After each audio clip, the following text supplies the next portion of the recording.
Sorachi Hideaki's Gintama is quite literally one of the best pieces of entertainment media to hit the manga page or TV screen. Of course, I don't see my opinion as more important than any of yours or anyone else's, but I do want to make it clear that I absolutely adore Gintama and everything it stands for. From the writing style to the characterizations, dialogue, drama, and battle scenes, Sorachi Hideaki gives me everything I want in a shonen story. But today, I want to talk about one of Hideaki's greatest creations, Kondo Isao. Kondo Isao is the leader of the Shinsengumi, the police force in Gintama responsible for keeping the peace in Edo. Now, if you've seen Gintama, you'll know that Sorachi will often give each character a gag to play around with. For Gintoki, he's in love with sweets and also in love with the weather girl Ketsuno Anna. For Hijikata Toshiro, he puts mayonnaise on everything, and for Shinpachi, he's the straight man and they constantly make glasses joke at his expense. So Kondo has a gag of his own. His gag is the monkey shtick, but more importantly, his love for Watae, Shinpachi's sister. From the moment he was introduced in the beginning of the show, this gag never lets up.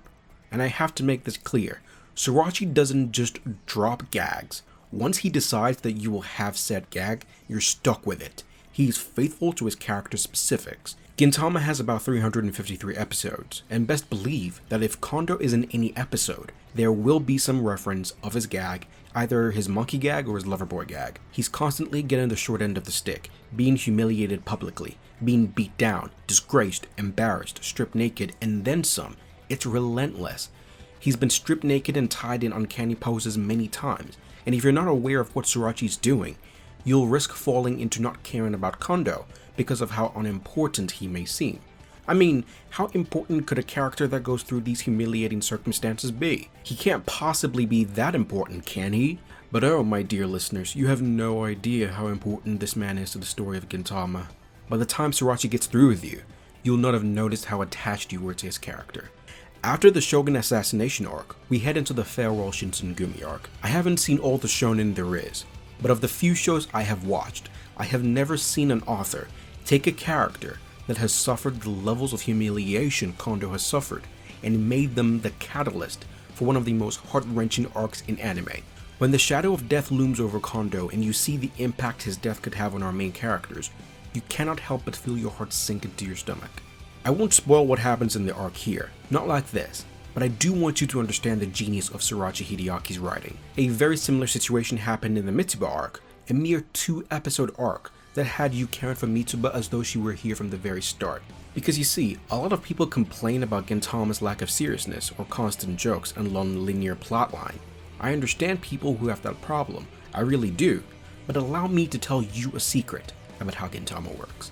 You see, when Sorachi introduces a Gintama character to you, he actually cares about making you feel something for the character. So what he does is that he makes them feel alive. How does he do this? He shows you what they are like in their natural habitat. Who are they as people? Forget the powers they have and the grand goals they may possess. Forget all of that. All he wants to do first is establish who they are to you. And in order to accomplish this, he has to treat them like real people. What happens to us in the real world? We have some sort of routine we follow, and sometimes nothing overly special happens. But at the end of the day, it's our life cycle. He introduces Gintoki and takes his time to establish who Gintoki is as a human being. He lives in an apartment and doesn't pay his rent. He reads manga on his couch and watches the weather report because he's in love with the lady reporter. He rides his scooter and does whatever job he can get his hands on. He's formed bonds with many characters in the series and has episodes dedicated to him interacting with each of them. Are they all serious? No. But is everyday life always serious? No, it's not.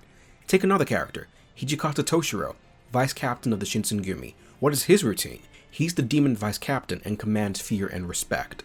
What does he like to do? He likes to smoke and puts mayonnaise on basically everything. He has episodes specifically dedicated to parts of his character to make him feel real. Sorachi takes his time to establish who they are as individuals and who they are as collective people. There are episodes in Gintama where the entire 25 minutes is just the characters in one room talking to each other. They talk to each other constantly. Do you know why that's important? Picture this. You are put into a 3-person group and have to be in a house with them a few days every week. You don't talk to them, but you can watch and observe them. Day 1, you see them interact with the weather being cold. You get to see how they react to the decrease in temperature. Day 2, you have to go grocery shopping. and you see how these same people interact in a different situation. Day 3, you all go out to the beach and have some fun in the sun. You get to see these same people interact in yet another scene. After a few weeks, months, and years, even though you have not said a word to them, even though all you've done is just watch them, could you say that you know them? Would they feel real? If one of them wasn't present, would you notice their absence? Yes, you would. Because just by being there in a passive state, you still observed them and you were still able to learn who they were as people. And that is what Sorachi does to you. He makes you the third character in the scene and allows you to watch these real characters interact in different day-to-day situations. And he dedicates chapters and arcs to allowing you to connect to these characters he's created, so that when he has to take them into danger, when they have to fight, when hope seems lost and their bodies begin to fail them, you are more engaged than ever before. That is the beauty of Gintama. Gintama is not a show filled with characters. No, it's filled with people. They feel real.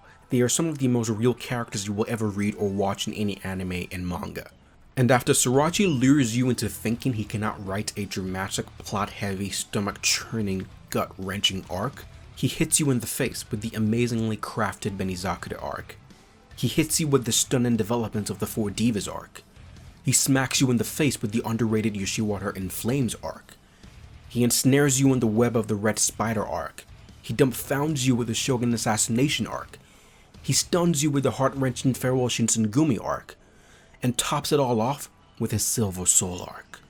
Gintama is such a special series to me for what it has done for me as a person and what it accomplishes as a literary work of art.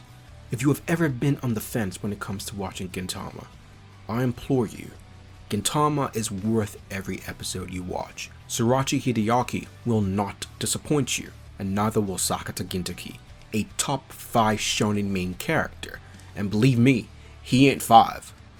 So let me know your thoughts on Gintama down in the comment section below. If you're watching this video and thinking, Rebirth, I want more Gintama content on the channel, let me know in the comments and I will see what I can do.